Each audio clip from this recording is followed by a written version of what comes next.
When you say there's certain whistleblowers' names you can't mention, this brings me back to a friend of ours when George was doing his news report on Bob Lazar, first time it was going to air, he just said, when he was up at Area 52, he just said, hey, you should pay attention to the news. His career was over. He got pulled into a room the next day. I would call him a friend of ours. I interviewed him about it. I mean, that was done. He just mentioned to watch George's news report. Again, we're not equating Bob Lazar to anything, but we were just saying that happened. So what do you mean if you mention certain whistleblowers? Who?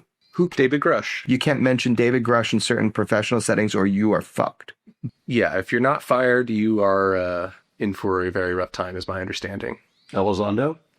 I didn't hear Elizondo as a no-go word. Saying David Grusch testified in open Congress, so that makes sense. So what have you seen it happen? Have you seen people mention his name? How do you become aware you can't even talk about him? So that specific example, heard from a friend at that agency, that was essentially the word of mouth from management. Nothing written in paper, nothing in emails. Mm-hmm. But from what it sounds like, people got a conversation with their leadership and were told as much as we've just gone over. And his name was absolutely, in the first-hand experience, sort of radioactive in the chat rooms. It would either, all of a sudden, these people that never participate are there really slamming him and slamming the people talking about him. On the classified internet. Indeed. Our space is one we've talked about a bunch, but these where people had open dialogue, it just got to clamp down. And his name was part of that. That's what you meant when you said certain people are radioactive. You can't mention their names. Right. Okay. Clueless.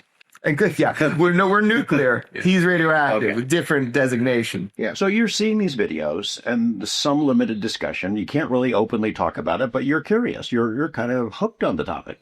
Yeah, and to be clear, 2018, when this first exposure happened, and for about a few years after, it did at least feel more open. Looking back on it, this was probably a counterintelligence prerogative at the time.